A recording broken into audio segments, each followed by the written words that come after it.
Hola, hola. Ya, me demoré un poquito porque estaba intentando abrir un archivo.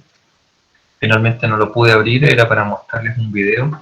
¿O alguno de los que está acá sabe reproducir archivos SWF? No.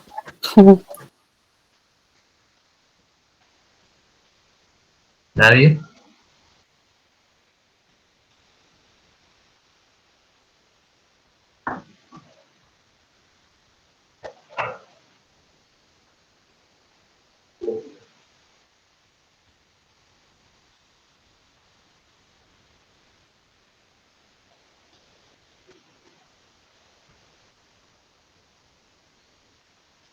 Ya no hay problema, chiquillos. Sí.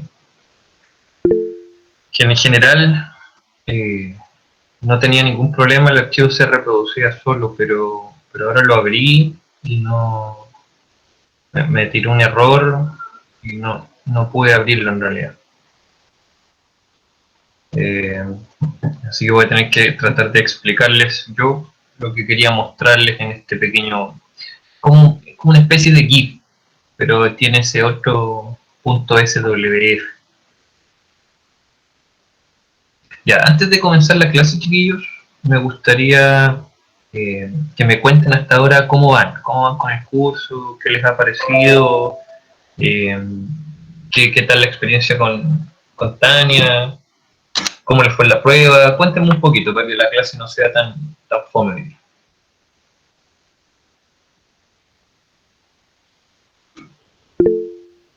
Generalmente bien.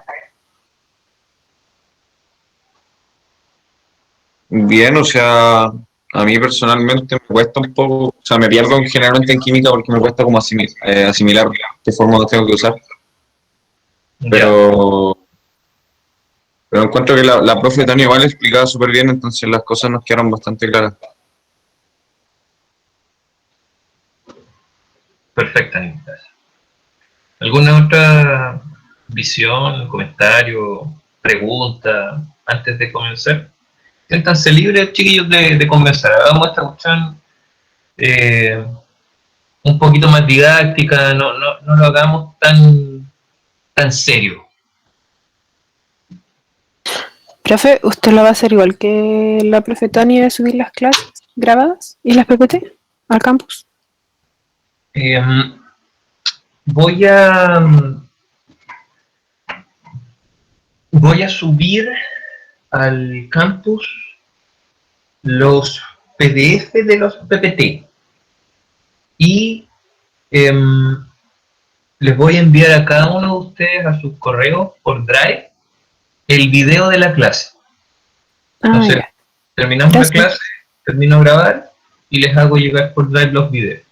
Ahora, como siempre les digo a mis estudiantes, el PPT y las clases son lo básico, la guía para que ustedes puedan desarrollar el curso y estudiar. Pero siempre deben leer el libro guía, que no me acuerdo si se los indicamos, creo que sí, en la primera clase. Eh, el libro guía de la asignatura es el libro Química General de Petrucci. Entonces, la idea es que vayan estudiando de ahí y las clases están basadas en la información que está en el libro. Por lo tanto, para tener mayor información, ustedes la pueden sacar directamente del Petrucci. Y yo les recomiendo que previo a las pruebas estudien del libro, basado obviamente en las PPT, en la clase y en lo que yo les vaya diciendo. ¿Qué más cuentan, chiquillos? Hasta ahora, ¿cómo van? ¿Cómo se sienten? ¿Cómo les ha ido? Tengo sueño, eso sí. Sí, es normal tener sueño en la mañana. Voy a, voy a activar mi cámara un ratito para, para que se vayan acordando de mí. Ahí estoy. Eh, Me parece que nos habíamos visto en la primera clase, pero Pero bueno, en general en las clases no voy a tener activada la cámara para que no haya problemas de conectividad, pero por hoy día, para que se acuerden, no hay ningún problema y el que quiera, como Nicolás, gracias Nicolás, puede activar también su cámara si nos vamos conociendo, chiquillos, porque si no, esta cuestión se hace bastante fome, latera, y esa no es la idea. Quedan en la libertad de activar o no activar sus cámaras. A mí en realidad me da igual, pero yo por lo menos la voy a activar hoy día para que ustedes se acuerden y para que esto no sea tan impersonal. Ya, cuéntenme algo, chicos, cuéntenme cómo les ha ido, cómo les fue en la prueba. Creo que tuvieron la prueba la semana pasada. Sí. El miércoles de la semana pasada. Ya, ¿y cómo les fue? A mí sorprendentemente me fue bien. Sorprendentemente, ¿por qué? Sí. Es que yo en el colegio siempre peleaba por los 4. ¿En química o en todo? En química. Especialmente en química. Ya, ¿y esta vez? Esta vez no me fue bien, o sea, dentro de lo que esperaba yo, un 5.58. Así que para mí es bueno. Es bueno, es bueno. En la universidad sobre 5 es buena nota. O por lo menos en mis tiempos un 5 era como un 7. Y Como me dijo 7 un no amigo, existían. un amigo me dijo, 4 en nota, el resto es lujo. Claro, claro. No, o sea, cuando yo estudié los 7, en realidad no existían los 7. El 6 era una nota excelente que la sacaba el maestro del curso, pero un 5 era una buena nota. Un 5 era una buena nota y el 4 era lo normal. Los rojos también eran normales, si están en la universidad la cosa no puede ser tan fácil. Así que, bueno, yo les adelanto que no es que no les vaya a poner 7. Si ustedes se sacan el 7, yo coloco el 7. El tema es que en general no se saca el 7. De hecho, creo que Tania me indicó que no hubieron 7 en su prueba.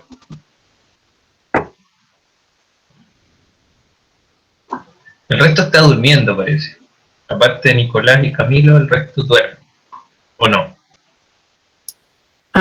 Profe, me pasó al revés. Me iba muy bien en química en el colegio y en la prueba no sé por qué me fue mal.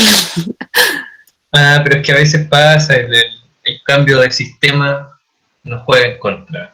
Tener otros ramos también juegan en contra y no se preocupen. Si la primera prueba uno tiende a no irle muy bien.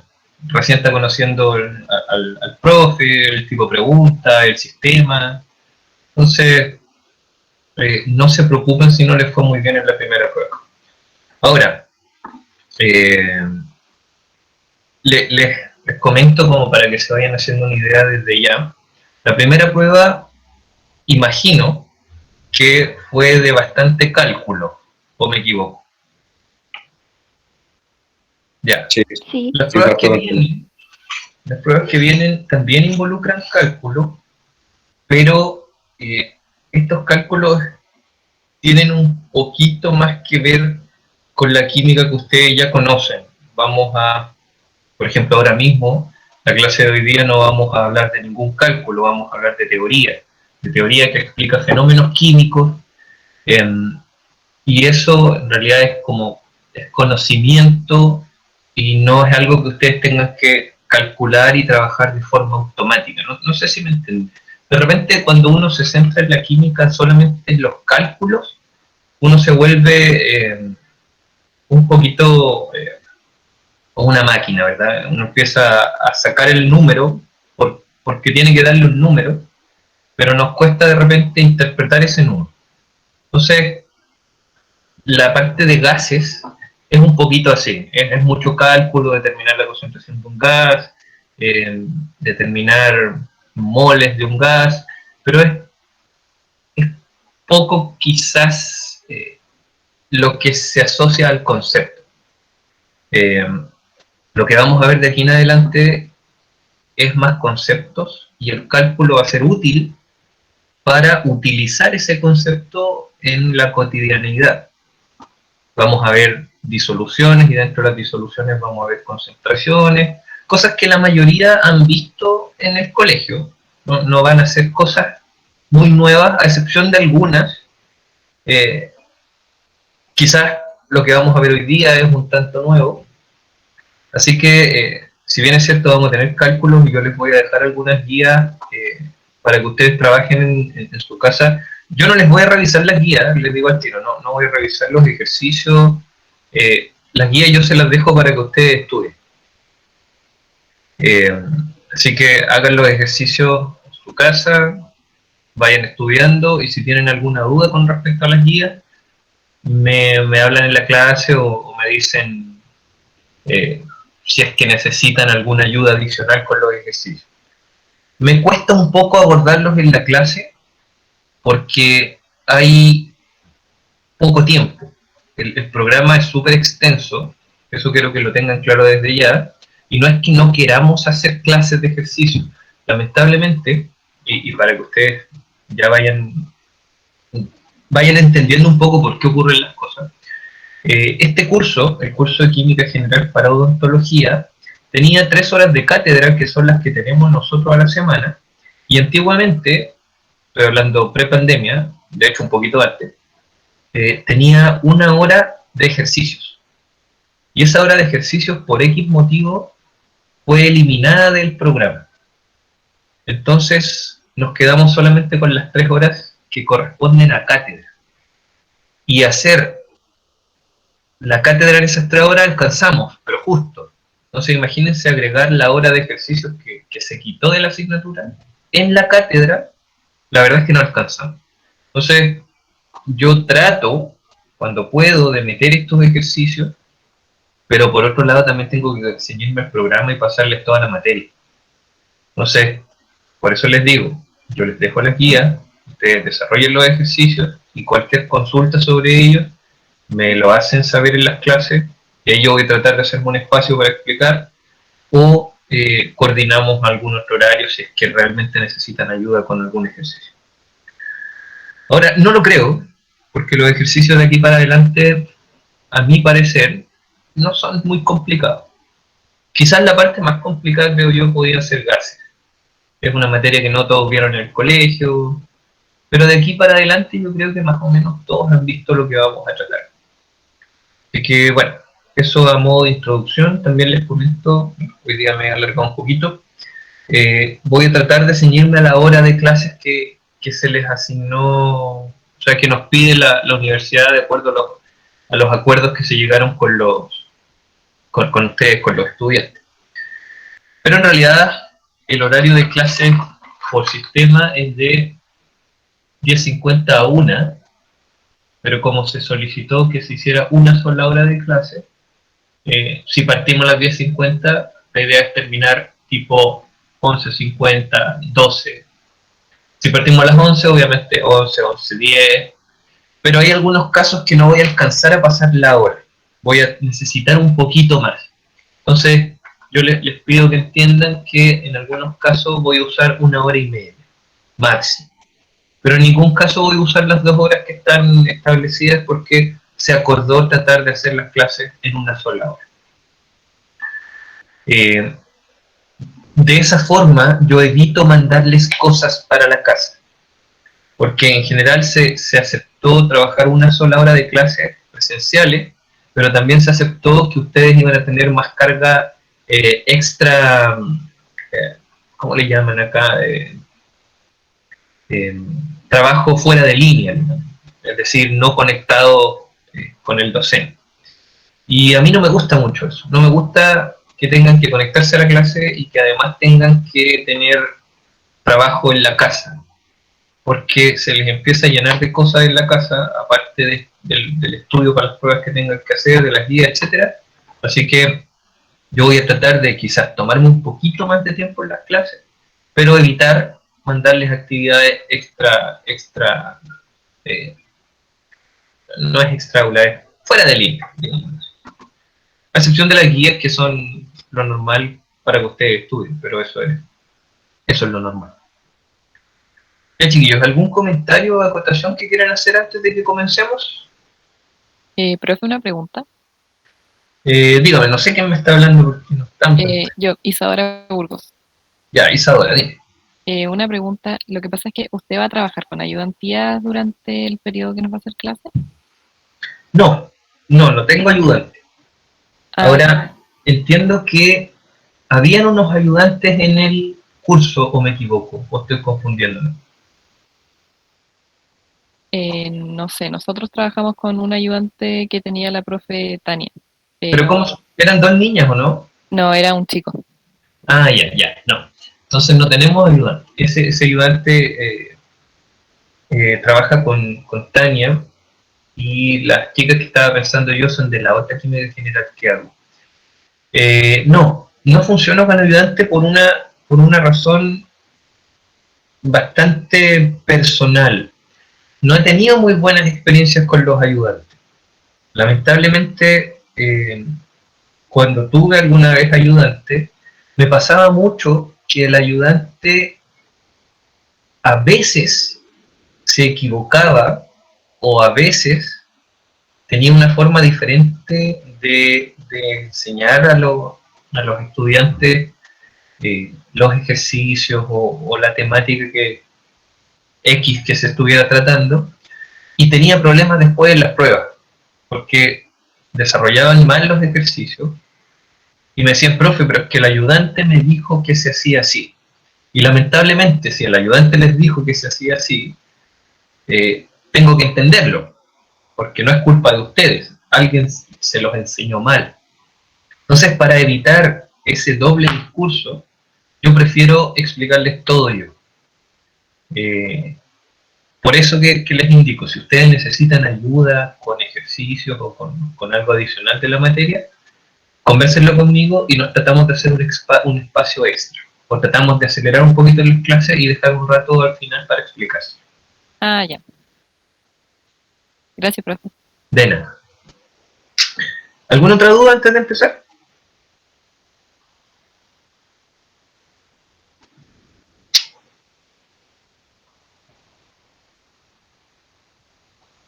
Eso parece que es un no. Ya, si no tienen dudas, chiquillos, díganme. No, profe, no tengo dudas. Ya.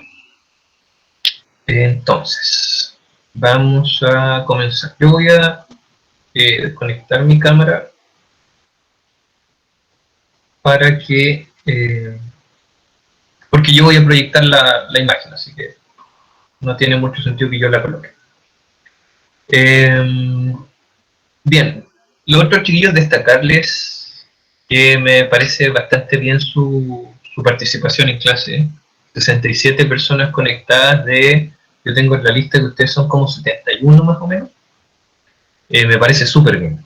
Así que los felicito por su asistencia. Eh, y nada, se los digo porque otros años he tenido la mitad del curso conectado. De 80 habían 40. O sea, acá hay una súper buena asistencia.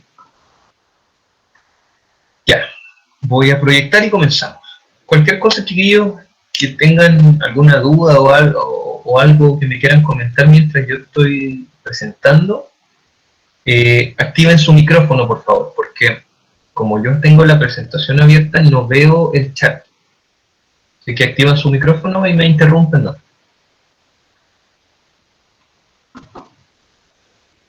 Ya, deberían estar viendo la presentación.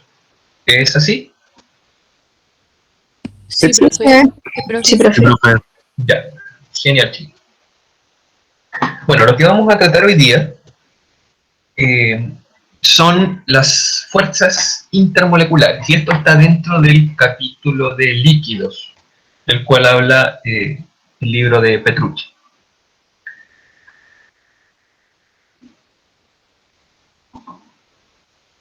Entonces vamos a comenzar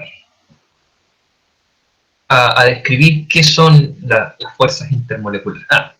Eso siempre se me olvida, grabar la clase. Si ustedes se dan cuenta, chiquillos, que se me olvidó, díganme, profe, por favor, grabe la clase. Entonces, estoy esperando que se active la grabación y continúe. A veces se demora un poquito por la cantidad de participantes que hay.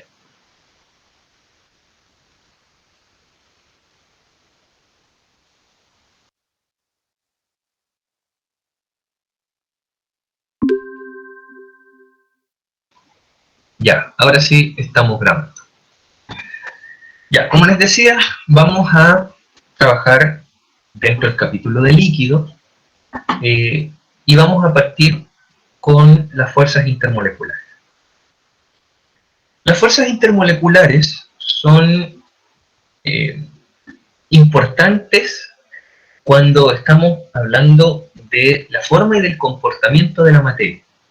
Estas fuerzas están involucradas en diferentes propiedades físicas de la materia, como por ejemplo la densidad, los puntos de ebullición, puntos de fusión, solubilidad, entre otras que vamos a ver a continuación. Estas fuerzas tienen origen en la distribución, ya sea permanente o momentánea, de la densidad electrónica de una molécula.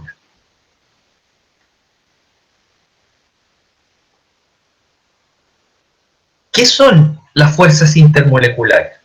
Porque el nombre fuerzas intermoleculares la verdad es que no queda muy claro, ¿verdad? Bueno, intermoleculares quiere decir que son entre moléculas. Pueden ser entre moléculas idénticas o entre moléculas diferentes.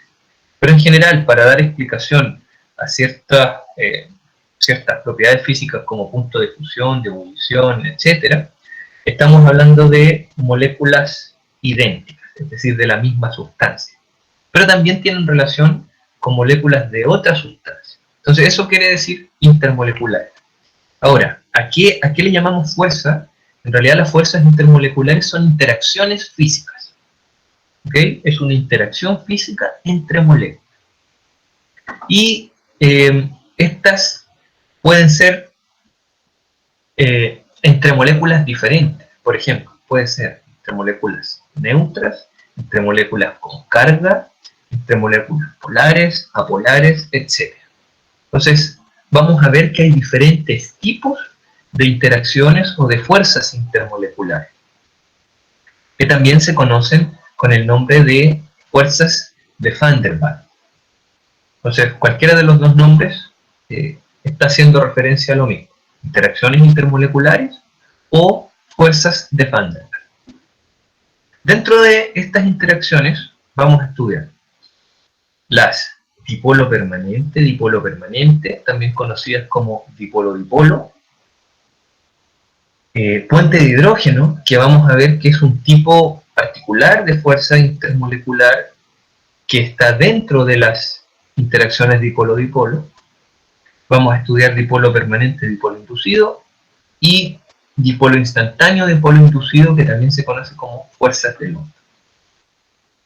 Entonces vamos a ir viendo cada una, pero antes les voy a explicar cómo o qué son estas imágenes que vemos acá. Probablemente no lo han visto o si lo han visto no lo manejan muy bien, o me equivoco. ¿Conocen los mapas de potencial electrostático? Yo no. No mucho. No, No, profe. No, yo no. Ya, me lo imaginaba. Como vamos a hablar de fuerzas o interacciones intermoleculares, y yo les dije que estas interacciones se deben a la densidad electrónica de una molécula, tenemos que de alguna forma representar esa densidad electrónica, porque las moléculas nosotros las solemos representar con las estructuras, ya sea de palitos, ¿cierto? O escribimos directamente, por ejemplo, la estructura orgánica CH2, CH3 o H, cosas así, pero eso no nos da cuenta de la nube electrónica que rodea a cada átomo y por ende a la molécula. Entonces, una forma de representar esta densidad electrónica, ¿a qué me refiero con densidad electrónica? Es a los electrones, a la nube electrónica que rodea toda la molécula. Entonces, una forma de representar esta nube electrónica es a través de un mapa de potencial electrostático. Este mapa se representa como una nube alrededor de las moléculas, de los átomos, que puede presentar diferentes colores. Como se observa acá, el color nos indica una determinada densidad de carga, que puede ser o positiva o negativa o estar entre medio. Entonces, el rojo, el color rojo, nos indica una densidad de carga negativa, o como dice aquí, que atrae carga positiva, porque lo negativo atrae lo positivo, ¿verdad? Entonces, lo rojo es densidad de carga negativa. ¿Y qué significa eso? ¿Qué es la densidad de carga negativa? ¿Quién aporta la carga negativa en una molécula? Los electrones. Entonces, ¿qué significa esto? Que en una molécula, los electrones de toda la molécula están localizados sobre esta zona, sobre la zona roja. Y la zona azul es carencia de electrones, por ende es una densidad de carga positiva. También se puede expresar como un delta más y un delta menos. Eso quiere decir que el delta menos es la zona de densidad de carga negativa, es decir, donde están localizados los electrones, y el delta más es donde hay carencia de electrones. Y las zonas intermedias, desde el anaranjado hasta el verde, pasando por el amarillo, indican obviamente una degradez en esta densidad de carga. El naranjo es un poco menos densidad de carga, aún así sigue siendo alta. El amarillo es una densidad de carga intermedia. El verde es carencia de electrones, pero no tanto. Y el azul es una carencia importante de electrones. Entonces, cuando ustedes ven estas nubes sin un color muy definido, sino más bien un color medio amarillento, ¿qué quiere decir? Que la densidad electrónica está distribuida de manera homogénea en la molécula. No hay zonas donde hay un exceso, una localización de densidad electrónica, por eso no hay zonas rojas. Y por otro lado, tampoco hay zonas azules donde haya una carencia de electrones, sino más bien toda la molécula tiene una distribución electrónica más o menos homogénea. Eso es lo que quiere decir estas nubes que no tienen estos colores tan rojos, tan azules. ¿Por qué es importante esto? Porque vamos a entender un término útil para determinar las interacciones intermoleculares, que es la polarizabilidad. La polarizabilidad, en términos simples, es qué tan fácil es polarizar la molécula. ¿Y a qué me refiero con polarizar? Polarizar, a generar polos. Un polo positivo y un polo negativo. Eso sería polarizabilidad de una molécula. O de cualquier cosa. Entonces, por ejemplo, tenemos acá una molécula A y luego tenemos la molécula B polarizada. ¿Qué quiere decir eso? Que por X motivo, esta molécula formó dos polos, un polo positivo y un polo negativo. El polo negativo obviamente se formó porque los electrones se desplazaron a este sector de la molécula, dejando carente de electrones el sector positivo. Entonces, si describimos ahora la polarizabilidad con palabras técnicas, la polarizabilidad nos está indicando la tendencia a que se produzca una separación de cargas distorsionando la forma de una molécula. Más que la forma que igual se distorsiona sería la forma de la nube electrónica, ¿verdad? Deme un segundito, chiquillos.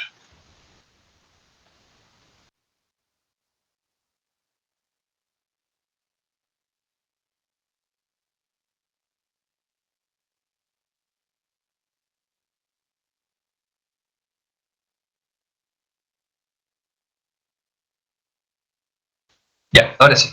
Disculpen que tengo una mascota y escuchaba que estaba haciendo desorden. Entonces fui a chequear que estuviera todo en orden. Ya. ¿Por qué esto de la densidad electrónica y de la polarizabilidad de una molécula es importante para las interacciones intermoleculares? Porque yo les dije que eran interacciones físicas entre dos moléculas. Y estas interacciones van a depender de la polaridad de la molécula. Entonces, moléculas polares van a tener un tipo de interacción moléculas no polares van a tener otro tipo de interacción.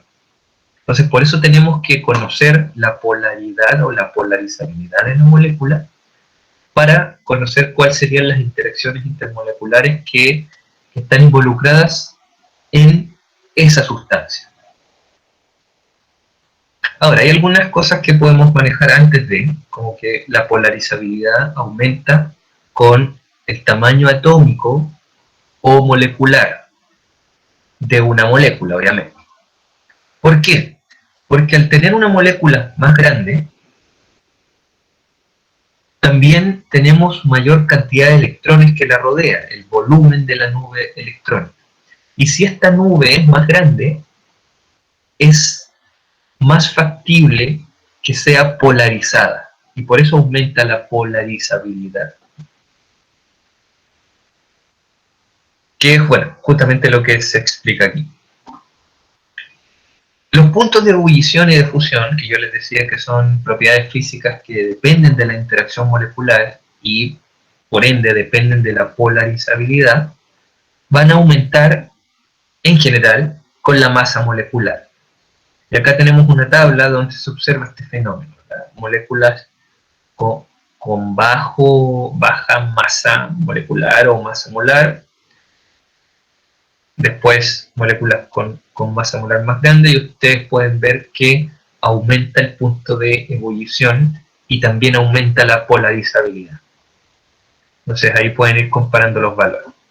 Pero en general ese es el fenómeno.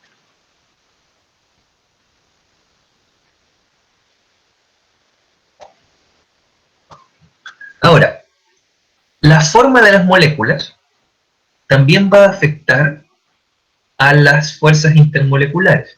¿Por qué? Porque tienen diferente polarizabilidad. Acá estamos viendo dos moléculas que tienen la misma fórmula molecular, 1, 2, 3, 4, 5 carbonos, acá también tenemos 5 carbonos, la misma cantidad de hidrógeno, acá también, pero la conectividad de estas moléculas es diferente. En este caso estamos hablando del neopentano y en este caso del pentano. Estas moléculas, ambas son moléculas apolares, pero su estructura nos muestra o nos va a entregar una nube electrónica de forma diferente a la nube electrónica que tenemos acá. Esta va a ser una nube electrónica y por ende una molécula bastante ordenada. Esta molécula es relativamente lineal y va a permitir una interacción mucho más fuerte que esta molécula que tiene una nube un tanto deformada, porque esto es un tetraedro. Acá no se logra apreciar bien en la imagen, pero es un tetraedro. Tenemos un carbono que tiene enlazado otros 4 carbonos. Si nosotros imaginamos un cubo, podemos imaginarnos el tetraedro. Imagínense el cubo y en el centro del cubo va a estar el carbono central, este que estoy indicando acá con el mouse. En el centro del cubo el carbono central. En las aristas de arriba del cubo, en las aristas opuestas, van a tener un carbono y el otro carbono. Por ejemplo, estos dos de acá. Y en las aristas de abajo, en contraposición a las aristas de arriba, van a estar los otros 2 carbonos. Esa es la forma en que ustedes mejor podrían imaginarse un tetraedro. Esa sería la estructura de esta molécula. Y por ende la nube electrónica sería, imagínense una pelota, ¿cierto? Una pelota un tanto deforme, cototuda, que si se acerca a otra molécula igual, va a interaccionar, pero sus nubes electrónicas, por el hecho de ser un tanto deformes, ¿cierto? Van a interactuar o por un lado o por el otro lado, pero no van a interactuar completamente. En cambio, esta nube electrónica, la nube electrónica del pentano, es una, dijimos, era una estructura lineal. Entonces la nube electrónica va a ser alargada. Imagínense un lápiz. Imagínense que el pentano es un lápiz. O un bloque de Lego. Entonces va a venir otra molécula que va a ser otro bloque de Lego y se va a colocar encima. Y la nube va a interactuar completamente. Y después va a venir otra molécula que se va a colocar encima de la anterior y así sucesivamente, y ustedes van a formar una serie de interacciones entre cada molécula bastante más fuertes que en el caso del neopentano. Entonces, la estructura de las moléculas también afecta las fuerzas intermoleculares que ellas tienen. ¿Hasta aquí se entiende?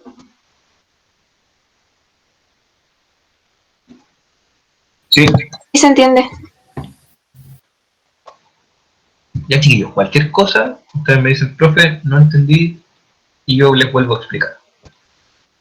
O si voy muy lento y ustedes ya entendieron, díganme, profe, se entiende perfecto, y seguí. Ya, vamos ahora a describir las diferentes fuerzas intermoleculares. Y vamos a partir por la dipolo-dipolo, que en realidad el nombre completo es dipolo permanente, dipolo permanente. ¿Por qué dipolo permanente? Porque hace referencia a moléculas que tienen un dipolo constantemente, moléculas polares. Por eso vamos a hablar de dipolo permanente. Todas las moléculas polares van a ser dipolos permanentes. Por ende, vamos a hablar solamente de dipolo-dipolo. En este caso, una molécula polar va a interactuar con otra molécula polar. Por ejemplo, el ácido clorhídrico. El ácido clorhídrico es una molécula polar. Tenemos la densidad de carga localizada sobre el átomo electronegativo, en este caso el cloro, y una ausencia de carga de electrones sobre el hidrógeno. Si imaginamos el mapa de potencial electrostático, sería más o menos así, ¿verdad? Donde este sería el cloro y este sería el hidrógeno. Por lo tanto, tenemos un dipolo. Y este dipolo es permanente, porque siempre el cloruro es más electronegativo que el hidrógeno, y mucho más electronegativo. Sin ser iónico, obviamente, sin ser un enlace iónico. Sigue siendo un enlace covalente, pero polar. También lo podemos representar así, ¿cierto? Con un delta menos y un delta más, donde se indican las densidades de carga. Entonces, este dipolo va a interactuar con otro dipolo. Por ejemplo, otra molécula de ácido clorhídrico o cualquier otra molécula polar. Eso sería una interacción entre un dipolo y otro dipolo. ¿Cómo interactúan? Obviamente van a interactuar el extremo cargado negativo con el extremo cargado positivo. ¿Y qué tipo de interacción va a ser? Una atracción. Va a haber una atracción entre estas dos densidades de carga. Obviamente que también pueden haber repulsiones entre cargas idénticas, entre densidades de cargas idénticas. Pero como hay una repulsión, obviamente eso no va a ser lo más normal, ¿cierto? Esta molécula se va a acercar y obviamente se va a acercar con el extremo de densidad de carga opuesto, porque si no, no habría atracción. Entonces, esta atracción que se está representando por esta línea segmentada es la interacción o es la fuerza intermolecular. ¿De qué tipo? Dipolo-dipolo. Profe, ¿Sí? esa atracción que tienen no hace que forme un enlace, ¿verdad? No. Buena pregunta. Porque si no sería iónico. No, muy buena pregunta. No sé tu nombre porque no estoy viendo el PowerPoint. José. José, muy buena pregunta. No quiero que se confundan ni que vayan a escribirlo mal porque suele pasar. Una interacción intermolecular no es un enlace. No es un enlace y nunca va a ser un enlace. Los enlaces se forman al momento de que dos electrones son compartidos por una molécula. Una molécula entrega un electrón y la otra molécula entrega el otro electrón. Y eso es un enlace covalente. Hay otras formas de enlace, pero esa es la más común, un enlace covalente. En este caso no hay entrega de electrones. En ningún momento el cloro entrega su electrón al hidrógeno y el hidrógeno al cloro. Jamás. Lo único que ocurre es que la nube electrónica que rodea al cloro se acerca a la pequeña nube electrónica que rodea al hidrógeno, que también se acerca. Y se acercan, nada más. Se acercan bastante. Eso sería una interacción. Es como que una persona, ¿cierto?, se acerque a otra, pero no la toque. Pero están casi juntos. Hasta podrían estarse tocando, pero no se han dado la mano, por ejemplo. Entonces podríamos decir que darse la mano sería formar un enlace. Simplemente acercar las manos o acercar los hombros, por ejemplo, sería una interacción. Así que no se vayan a confundir. Las interacciones intermoleculares, que a veces se llaman fuerzas, no son enlaces. A veces, sobre todo cuando se habla de el puente de hidrógeno, hay libros y hay personas que le llaman enlace de hidrógeno. Y eso está incorrecto, porque el puente de hidrógeno, por muy fuerte que sea, no es un enlace, porque no hay no se está compartiendo un electrón de una molécula con el electrón de la otra molécula. Simplemente se están acercando las nubes electrónicas. Pero es una interacción física. El enlace es una interacción química. ¿Ok? Eso por favor que les quede súper claro. Ya. Lo otro que es importante decir es que la interacción dipolo-dipolo es la interacción de Van der Waals más fuerte. Recuerden que interacciones de Van der Waals quiere decir interacciones intermoleculares. Ya, y aquí es justamente esto lo que yo les quería mostrar. Aquí tenía una especie de GIF donde se mostraba una molécula, un dipolo, que era una cosita como esta, que iba flotando en el espacio, ¿cierto? Y chocaba con otro dipolo y se marcaba como en amarillo la interacción dipolo-dipolo, y otra chocaba con otra, y esa era el GIF que tenía. Voy a tratar de todas formas de solucionarlo, pero aquí quedaba muy claro qué es lo que representaba una interacción intermolecular. Lamentablemente no pude abrir ese GIF,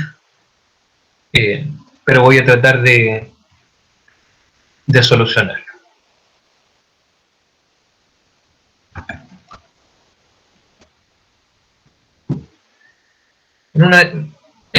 Aquí en internet justamente lo encontré. Voy a tratar de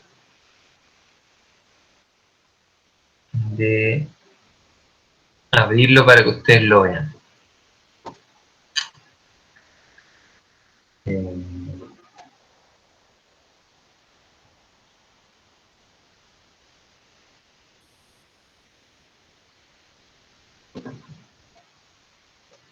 ¿Cómo lo comparto?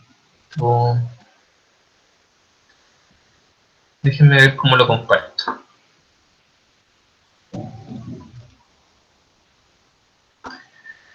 Denme un segundo, chicos.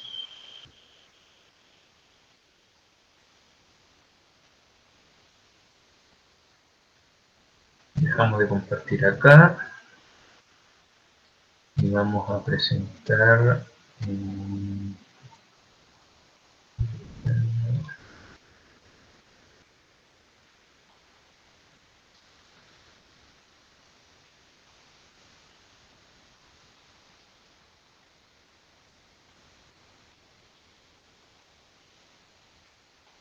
Ya, ¿ven lo que estoy presentando? Sí, profe. Sí se ve. Ya, se ve aquí unos dipolos, ¿verdad? Sí, sí. Ya, fíjense en el video. Fíjense que estos son los dipolos, ¿cierto?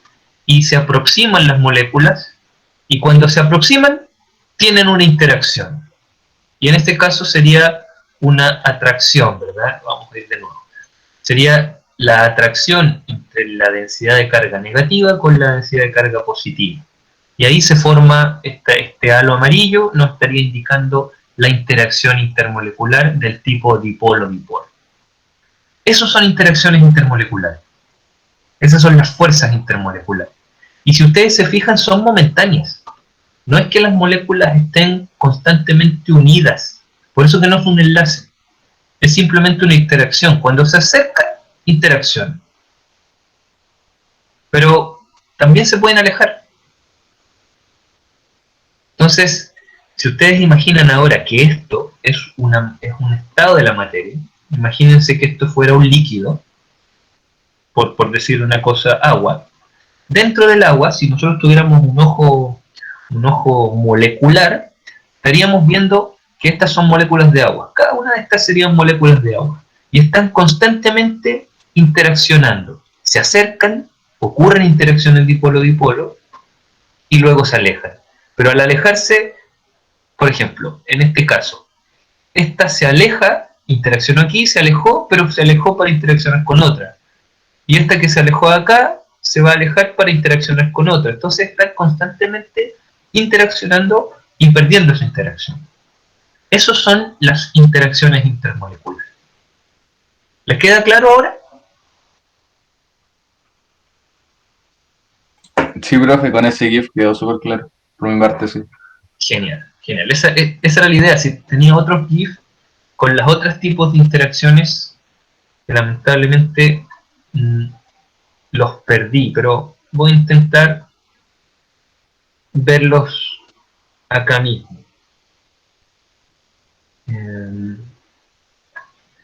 Ya, voy a seguir con la presentación. ¿Sí? No sé si pasará siempre, pero por lo que se vio ahí, la interacción se producía entre la parte que no presenciaba electrones con la que sí presenciaba. ¿Siempre es así? ¿O? En el caso del dipolo-dipolo, sí. Voy a continuar con las otras interacciones para ver algún otro caso. Entonces, ahí estoy presentando nuevamente. En la tablita que se ve acá abajo, chiquillos, se ven distintas moléculas. Por ejemplo, se muestra el nitrógeno, se muestra el oxígeno y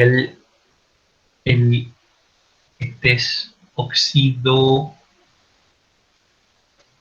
nitroso, si no me equivoco. Entonces, fíjense que la letra mu nos está indicando la polaridad de la molécula, o el momento dipolar en realidad. Pero el momento dipolar es una medida de polaridad. Entonces aquí nos dice que la polaridad del nitrógeno molecular es cero. Es cero justamente porque es una molécula simétrica donde la densidad de electrones es así. Entonces en este caso, como no hay una diferencia en las densidades electrónicas, es una molécula que no es polar. No hay un dipolo en la molécula, es apolar. Por eso que el momento dipolar es cero. En el oxígeno también es cero, porque independiente de que cada átomo tenga electrones, están distribuidos en la molécula de manera homogénea. Por lo tanto, no hay un dipolo. Por ende, esa molécula es apolar. Pero en el caso del NO, como hay una diferencia de electronegatividad entre el nitrógeno y el oxígeno, va a haber una polarización. Por ende, vamos a tener un tipo de nube electrónica de este tipo. Y eso es un dipolo.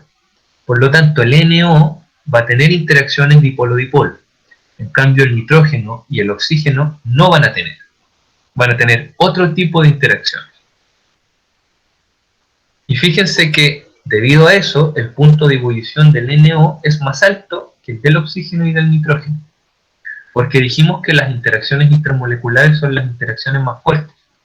Por lo tanto, las moléculas de NO entre sí, es decir, un NO con otro NO y con otro NO, están no unidas, pero están más cercanas entre sí. ¿Qué las mantiene más juntas? Justamente las interacciones dipolo-dipolo. Eso hace que estén más juntas. Y si estas moléculas están más juntas, el punto de ebullición es más alto. ¿Por qué? ¿Qué es el punto de ebullición? Es la temperatura necesaria para que se produzca el cambio de fase de líquido a gaseoso. ¿Qué es un cambio de fase? Pasamos de líquido a gas. ¿Pero qué significa eso? Que en el líquido las moléculas están más juntas y en el gas las moléculas están más separadas. Entonces, esa energía que nosotros colocamos en forma de temperatura, lo que hace es romper las fuerzas intermoleculares. Por eso, que si las fuerzas intermoleculares son mayores, son más fuertes, necesito mayor energía para separarlas. Y por eso que el punto de ebullición es más alto. ¿Se entendió eso? Esa es la base de todo lo que tienes que entender de aquí hacia adelante. ¿Se entiende cómo se asocia la interacción intermolecular con el punto de ebullición, por ejemplo?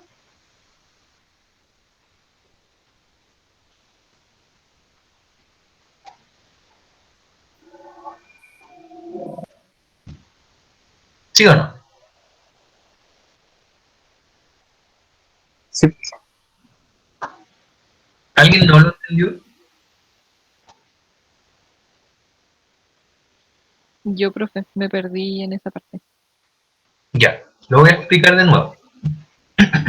Profe, disculpe, que estaba notando, cuando es polar, es como mayor punto de ebullición, ¿cierto? Algo así entendido, ¿no? Claro, claro. Voy a abrir un Paint porque lo ocupo como pizarra. Y se lo puedo tratar de explicar utilizando algún dibujo. Voy a presentar esto y se los explico. No. Bueno, ya no importa. Ahí está. ¿Ya ven el archivo Paint? Sí, Ya. sí, profe. Vamos a imaginar una solución.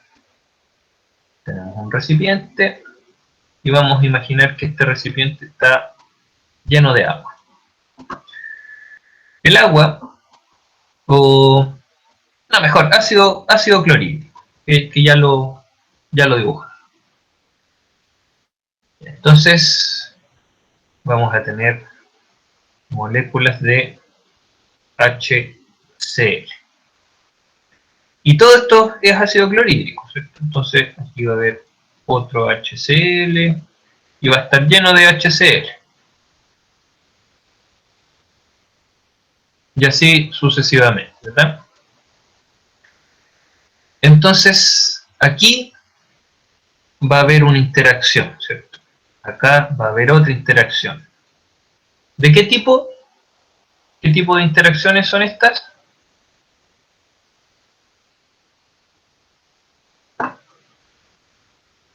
¿Chiquillos? Dipolo, dipolo. Ya, perfecto. Ahora, ¿qué tendría que hacer yo para que este ácido clorhídrico deje de ser líquido? Que pase a ser gaseoso. ¿Qué tendría que hacer yo para eso? Para que se vuelva una nube de gas. Aplicarle calor. ¿Aumentar la temperatura? ¿Aumentar la temperatura? Ya, efectivamente, ¿cierto? Para que ocurra el cambio de fase, tengo que aumentar la temperatura. ¿Hasta qué temperatura? ¿Hasta que haga ebullición? Ya, o sea, hasta el punto de ebullición. ¿Cierto? Una temperatura determinada. Vamos a ponerle X. Entonces, vamos a calentar esto. Vamos a ponerle una llama, ¿cierto? Un mechero. ¿Qué estamos haciendo en realidad con esta llama? Esta llama es energía. Entonces, lo que estoy haciendo es aplicar energía para que ocurra el cambio de fase. ¿Qué está haciendo en realidad esta energía? ¿Qué es lo que logro con esta energía? Esta energía lo que hace es separar esto. Separa aquí. Eso es lo que es esa energía. Es decir, es una energía que me permite eliminar estas interacciones dipolo-dipolo. Eso es lo que estoy tratando. O por lo menos disminuirlas. ¿Qué obtengo? Obtengo las mismas moléculas, Pero ustedes saben que en un gas esas moléculas están más separadas. Entonces voy a tener esas mismas 3 moléculas, pero separadas. Y aquí, si es que llega a haber alguna interacción dipolo-dipolo, va a ocurrir momentáneamente. ¿Por qué? Porque ustedes saben que esto está en movimiento, ¿cierto? Aquí hay movimiento. Entonces, en algún momento en el gas, como ya vieron en su clase, esto va a chocar con esto y va a interaccionar. ¿Qué interacción va a tener? Una interacción dipolo-dipolo. Pero como es un gas y hay una separación bastante grande entre ellas, interactúa y luego se aleja. Ahora, ¿dónde hay más interacciones dipolo-dipolo? ¿En el líquido o en el gas?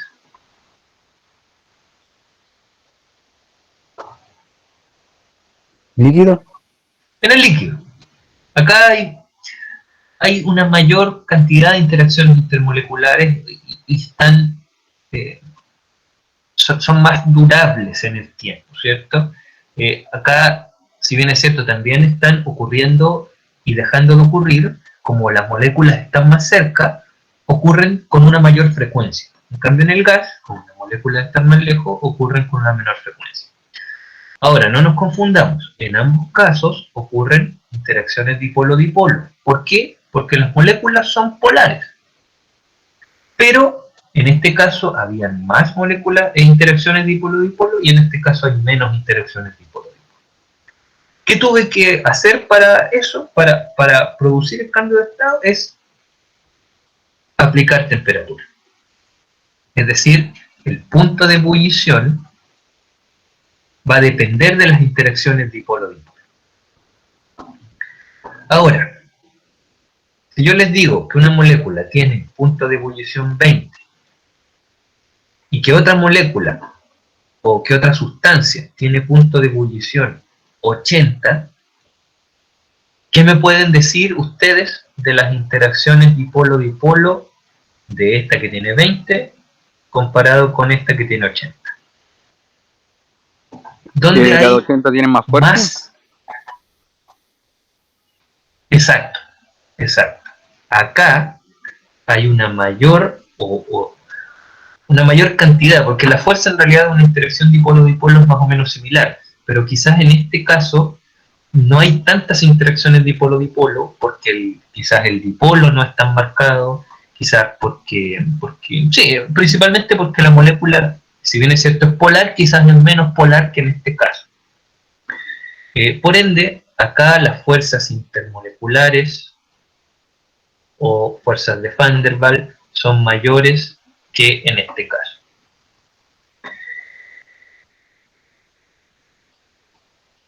¿Cuál necesitaría más energía para el cambio de fase entonces?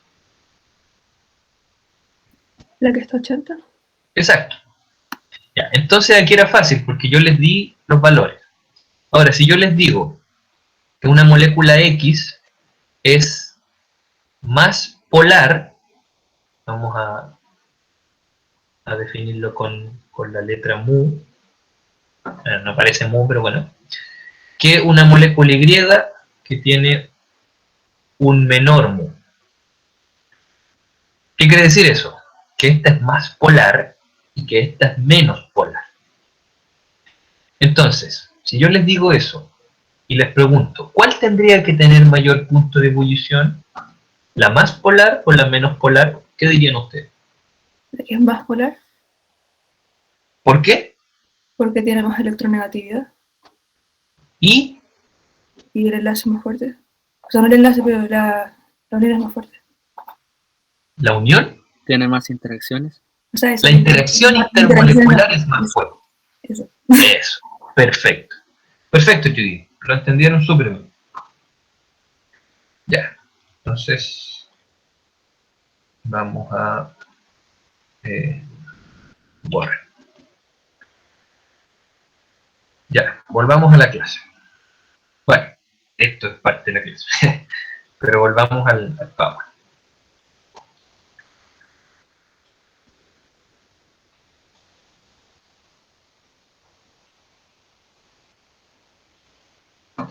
Ya, entonces vamos a estudiar ahora otro tipo de interacción que sería la dipolo permanente, dipolo inducido. O también se habla simplemente de dipolo, dipolo inducido. El nombre lo indica, el nombre nos dice que tenemos una molécula que es un dipolo, siempre es un dipolo, por ejemplo el ácido clorhídrico, que va a interaccionar con una molécula que no es un dipolo, que no es polar, pero que sí se va a polarizar. Entonces, veamos la imagen. Es una molécula polar que interactúa con una molécula apolar. ¿Por qué se llama dipolo inducido? Porque la molécula apolar va a formar un dipolo. O sea, va a polarizar su nube electrónica. La va a deformar. ¿Por qué la va a deformar? Producto del acercamiento del dipolo. Imagínense que este dipolo se acerca a esta molécula y se va a acercar con el extremo negativo, ¿cierto? Donde hay muchos electrones. Y al acercarse a esta es una molécula que tiene electrones, obviamente, pero que están distribuidos de manera homogénea. Pero al acercarse una carga negativa, imagínense que es un imán. Si yo acerco un imán a un metal, ¿qué ocurre? El metal se acerca al imán. Entonces aquí va a ocurrir algo parecido. Si yo acerco un dipolo con un extremo, por ejemplo, negativo, lo que va a ocurrir es que los electrones de esta molécula, por el hecho de también ser negativos, se van a alejar de la carga negativa. ¿Cómo se alejan? Yéndose a un extremo de la molécula y dejando el extremo que se acercó a la carga negativa con una densidad positiva. Entonces se forma un dipolo, se polarizó. Pero ese es un dipolo inducido, es un dipolo que dura solamente el tiempo que esta molécula se acercó. Cuando esta molécula se aleja, como la electronegatividad en esta molécula es igual en un átomo que en el otro, al alejarse esta molécula, esta otra molécula ordena nuevamente su nube electrónica, dejándola nuevamente de forma homogénea. Por eso que es un dipolo inducido y es momentáneo, no como el dipolo que es un dipolo permanente. Por eso esta interacción se llama dipolo permanente, dipolo inducido. Y es una interacción de menor fuerza que la dipolo-dipolo. Lo cual es lógico, ¿verdad? Porque en la dipolo-dipolo tengo dos moléculas polares que se acercan. Es casi una interacción iónica, casi. Y en este caso no. En este caso solamente tengo un dipolo que se acerca a una molécula no polar y que solamente interactúan porque una deforma a la otra. Entonces es una interacción de menor energía. Por ejemplo, este tipo de interacción explica por qué gases apolares como el oxígeno, el nitrógeno o el CO2, sobre todo el CO2, puede disolverse en agua. Es justamente lo que ocurre en una botella de bebida. Nosotros sabemos que las bebidas, por ejemplo ya, Coca-Cola, de una marca, es agua que entre otras cosas tiene CO2, que está disuelto en la botella cuando está cerrada. Esto nosotros en general cuando una bebida está cerrada no vemos las burbujas. Pero cuando la destapamos, el CO2 se libera como gas. Antes de estar destapado, ese CO2 está en el agua, está soluble en el agua. ¿Por qué está soluble en el agua? Obviamente porque hay una presión que favorece eso, pero esa presión, ¿qué es lo que está logrando finalmente? Que ese CO2 apolar está en una solución, que es agua, que es polar, y la está obligando a acercarse. Entonces el agua se acerca con el CO2, que es apolar, y produce un dipolo inducido en el CO2. Las nubes electrónicas del CO2 se modifican, se polarizan, forman un dipolo inducido e interaccionan con el agua. Y al interaccionar, producen la solubilidad del CO2 en el agua. Pero como es una interacción relativamente débil, al destapar la botella, al eliminar esta presión, separo el CO2 del agua y al separarse el CO2 vuelve a ser apolar, vuelve a ser un gas y sale de la solución. Entonces eso explica esta interacción explica ese fenómeno físico que ustedes están viendo. Vamos a ir a la última interacción, que se conoce como dipolo instantáneo, dipolo inducido. Es decir, no tengo ningún dipolo. Tengo dos moléculas apolares. Dos moléculas apolares. Por ejemplo, esta. Que si no me equivoco, esta imagen está en italiano. Es una molécula apolar. Ahí abajo dice, atracciones intermoleculares. Entonces, tenemos esta molécula apolar que por X motivo, por eso dice instantáneo, por X motivo, no sabemos cuál, se polariza.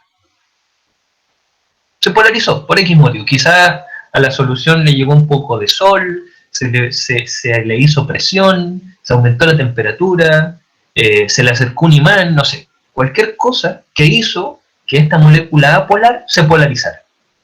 Por ende, formó un dipolo. Por eso se le llama instantáneo, porque en un momento, instantáneamente formó un dipolo. Y ese dipolo interactúa con la otra molécula apolar. Esa interacción produce un dipolo inducido, induce un dipolo, otro, y ahora tengo dos dipolos.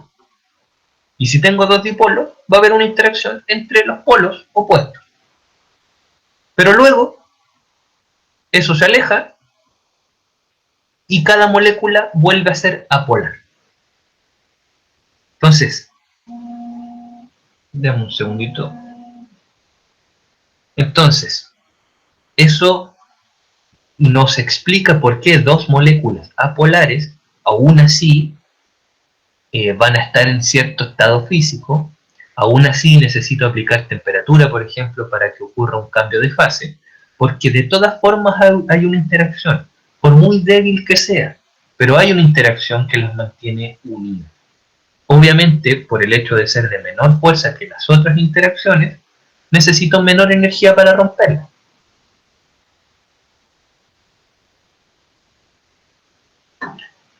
Este tipo de interacciones intermoleculares también se conocen como interacciones fuerzas de London.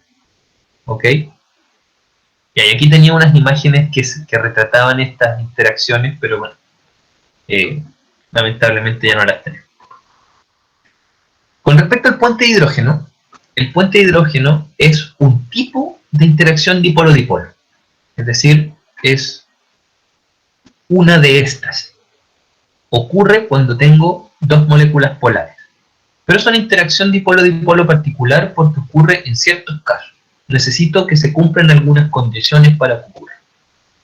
Necesito tener un hidrógeno en la molécula que esté unido covalentemente a un elemento que sea electronegativo, que tenga pares de electrones sin compartir, que sea de tamaño relativamente pequeño. ¿Quién cumple todas esas reglas? El oxígeno, el nitrógeno y el flúor. Entonces, si tengo hidrógeno enlazado al oxígeno, al nitrógeno y al flúor, puedo tener un puente de hidrógeno.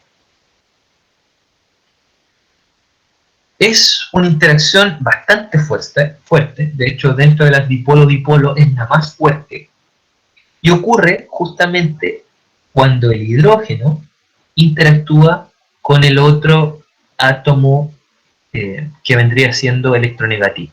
Por ejemplo, en la molécula de agua, el hidrógeno del agua interactúa con el oxígeno de otra molécula de agua. Entonces, ¿dónde tengo el dipolo? Acá. El oxígeno es la densidad de carga negativa, el hidrógeno la positiva, y va a interaccionar con el otro dipolo donde ocurre lo mismo. Y la densidad de carga positiva, en este caso el hidrógeno, interactúa con la densidad de carga negativa del oxígeno del otro. Esto se llama puente de hidrógeno. Y va a ocurrir cuando tenga estas condiciones. Aquí se les indica la distancia del puente de hidrógeno, que es de aproximadamente 3 angstrom, y también se les indica la fuerza en kilocalorías, que va desde 2 hasta 10 kilocalorías por mol. Entonces, ¿dónde pueden ocurrir puentes de hidrógeno? Por ejemplo, hay puentes de hidrógeno en la molécula de ADN. Acá podemos ver la guanina y la citosina interaccionando a través de puentes de hidrógeno. Entonces, fíjense que la estructura del ADN, esto ya ustedes lo ven en el colegio, se debe y solamente puede existir gracias a una interacción dipolo-dipolo del tipo puente de hidrógeno. Imagínense lo importante que son las fuerzas intermoleculares. Es decir, si no existieran, nosotros no existiríamos, porque no existiría el ADN.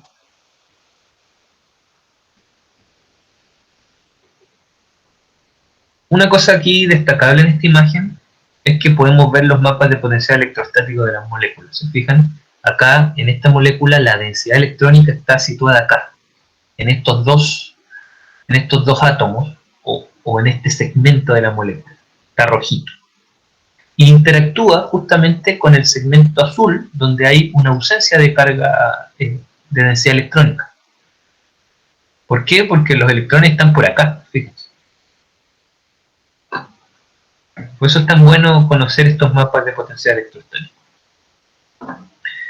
Ya, algunos ejemplos. Acá se está retratando el puente de hidrógeno o enlace de hidrógeno, que yo insisto que no es una manera muy correcta porque confunde. El puente de hidrógeno entre el alcohol y el agua. Fíjense que algunas de estas moléculas podrían ser agua, por ejemplo, HOH, y otras podrían ser alcohol, HO y la cadena de carbono. Entonces va a haber una interacción por puente de hidrógeno entre los hidrógenos y los oxígenos de la otra molécula. Y eso explica por qué los alcoholes son solubles en agua. ¿Por qué ustedes se pueden tomar el día viernes una piscola, por ejemplo? Porque el etanol es soluble en la bebida, que es principalmente agua. Si no, tendrían dos fases, ¿cierto? Sería como el agua y el aceite. Ahí no hay interacciones dipolo-dipolo entre ambas sustancias. Otra cosa que es importante mencionar es que en las interacciones dipolo-dipolo hay un dador y un aceptor. El dador del puente de hidrógeno, en este caso, es el que tiene el hidrógeno. Por ejemplo, este alcohol. El hidrógeno se está entregando a la otra molécula. Y a la molécula que se entrega se llama aceptor, que es justamente la que tiene pares de electrones no enlazados, como en este caso la amina. Entonces la amina recibe al hidrógeno del alcohol. Pero por otro lado, aquí también ocurre algo opuesto. La amina también es un dador de puente de hidrógeno. ¿Por qué? Porque tiene un hidrógeno que puede donar. Entonces la amina en este caso actúa tanto como aceptor como donor. Y el alcohol también, porque el alcohol también tiene pares de electrones que pueden aceptar el puente de hidrógeno. Por lo tanto, en este ejemplo, ambas moléculas son dadoras y aceptoras del puente de hidrógeno. En este otro ejemplo, hay un solo dador y un solo aceptor. ¿Por qué? Porque acá el alcohol o el agua o lo que sea puede dar el hidrógeno para formar el puente de hidrógeno. Sería el dador. Pero la acetona, o la cetona en general, solamente puede aceptar el hidrógeno, porque él no tiene hidrógenos para dar, pero sí tiene un oxígeno con pares de electrones no enlazados. Por lo tanto, él solo es aceptor de puente de hidrógeno. Y en este caso particular, el alcohol está actuando solo como un dador de puente de hidrógeno. En esta interacción, insisto. Si yo les pregunto, ¿este alcohol se interacciona con ese otro alcohol? Ahí estaría el caso donde actúa como aceptor y como dador, ¿verdad? Pero si yo les digo cómo interacciona con la acetona, en ese caso la acetona es el aceptor y los alcoholes son los donores. ¿Hasta aquí se entiende? ¿Alguna duda, chiquillos? Yo no. Genial. Voy a tratar de apurarme un poquito porque nos quedan unos minutitos nomás.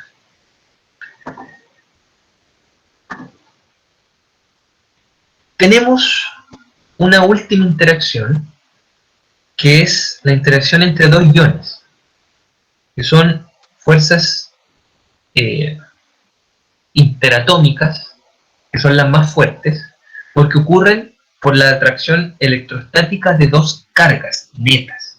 Antes estábamos hablando de moléculas neutras que tenían densidad de carga, pero no tenían una carga neta. En cambio, en una interacción ion-ion, efectivamente tenemos una carga. Por ejemplo, el cloruro de sodio. El cloruro de sodio es una molécula que en realidad son dos iones. El sodio, que tiene una carga positiva, el catión sodio, y el anión cloruro, que tiene una carga negativa. Entonces, esta es una interacción ion-ion, que también se conoce como enlace iónico. Pero en realidad, estas moléculas, podríamos decir que tampoco es que haya aquí un enlace, es una interacción muy fuerte. Pero sí se acepta el término de enlace iónico. Pero es una interacción entre dos cargas. También tenemos la interacción ion-dipolo, que ocurre cuando tenemos un ion, ya sea un anión o un catión, que interacciona con una molécula neutra pero polar. En ese caso podría ser cuando estamos solvatando un catión. Imagínense que tenemos sodio, que agregamos cloruro de sodio en agua. Cuando ustedes agregan sal, están preparando, no sé, huevos duros, por dar un ejemplo. Entonces tienen que salar el agua, ¿verdad? Y le agregan sal al agua. Lo que está ocurriendo ahí es que esta sal, esa sal se está separando en sus iones. Tenemos el sodio, catión sodio por un lado, el cloruro por el otro, y el agua está rodeando a cada uno de estos aniones. ¿Quién rodea al catión sodio? ¿Qué parte del agua rodea al catión sodio? ¿Qué creen ustedes?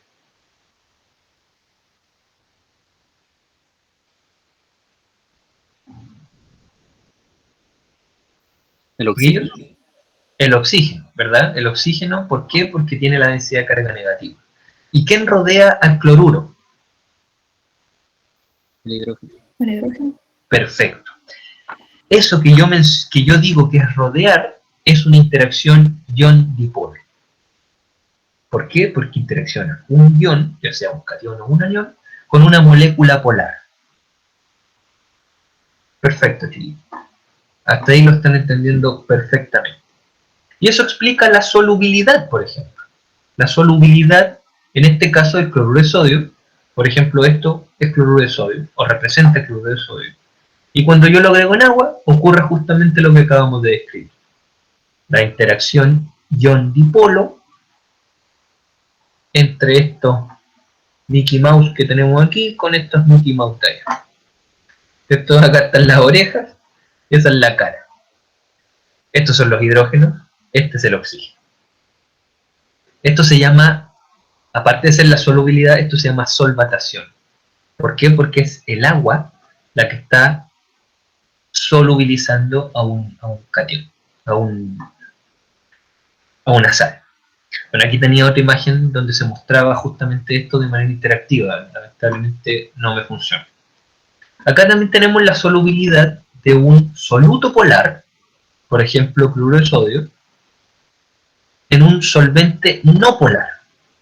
Entonces, si el soluto es polar y el solvente es no polar, probablemente no hay solubilidad, pero sí ocurre que el solvente apolar rodea al soluto. Es como que ustedes agreguen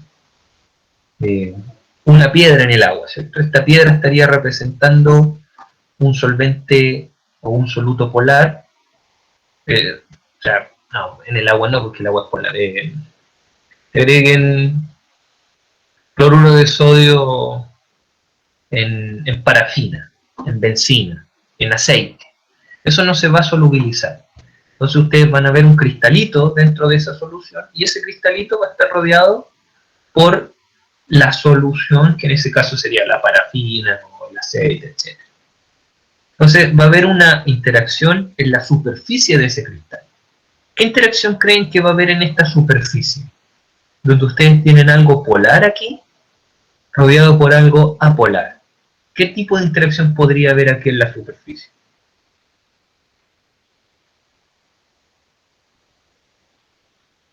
La dipolo inducido. Un dipolo inducido. Perfecto. Dipolo inducido. Muy bien. Y cuando tenemos un soluto apolar en un solvente apolar, sí va a haber solubilidad. Por ejemplo, que ustedes agreguen, que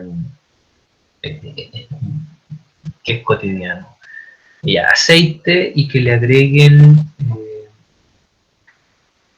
no sé, disolvente de pinturas. Esto es diluyente o aguarrás. Si ustedes al diluyente o al aguarrás le agregan aceite, debería solubilizarse.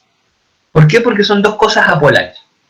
¿Qué tipo de interacción? Esto es lo que va a ocurrir, ¿cierto? El soluto no polar se va a mezclar dentro del solvente no polar. ¿Qué tipo de interacciones vamos a tener aquí entre dos moléculas apolares? Un dipolo instantáneo y con el dipolo inducido. Perfecto. Muy bien, chiquillos. Ahora tenemos el caso de un soluto no polar en un solvente polar. Por ejemplo, aceite y agua. Aquí, en el agua, van a haber puentes de hidrógeno. En el aceite van a haber dipolo instantáneo, dipolo inducido o fuerzas de London. Y en la superficie donde estén interactuando estas dos sustancias, por ejemplo, ahí, como se ve en este zoom que hicimos en la solución, ¿qué tipo de interacción van a tener?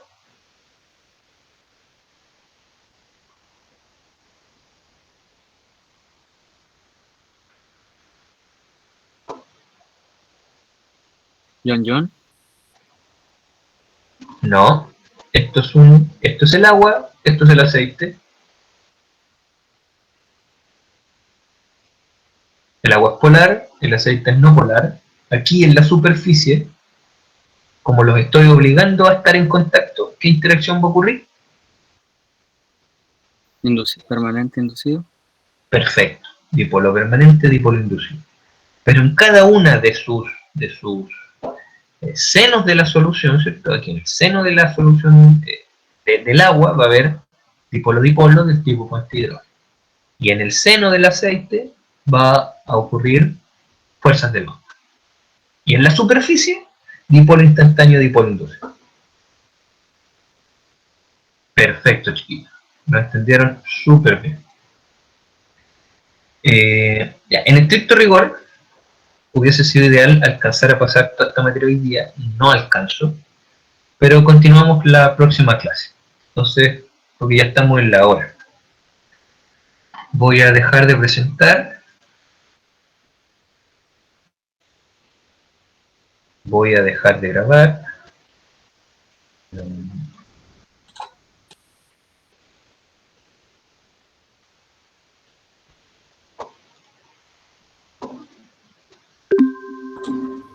Profe, una consulta, ¿la grabación la subirá al campus? No, la grabación la hago llegar a su Drive, al correo electrónico. La comparto por Drive. Ah, ya, gracias. Y el PPT lo subo en PDF al campus, pero lo subo cuando termine de pasar.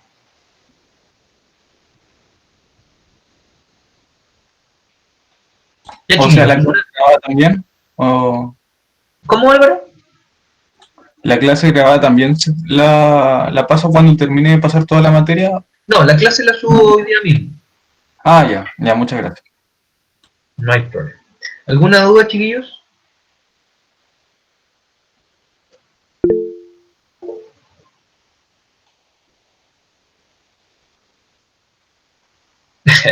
Ya, la clase grabada la subo hoy día.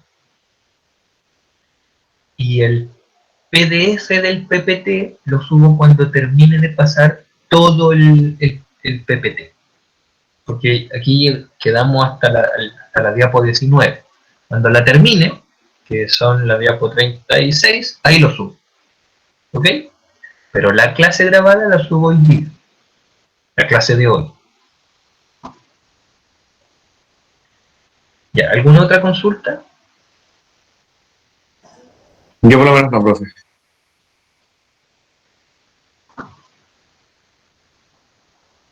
¿Alguien?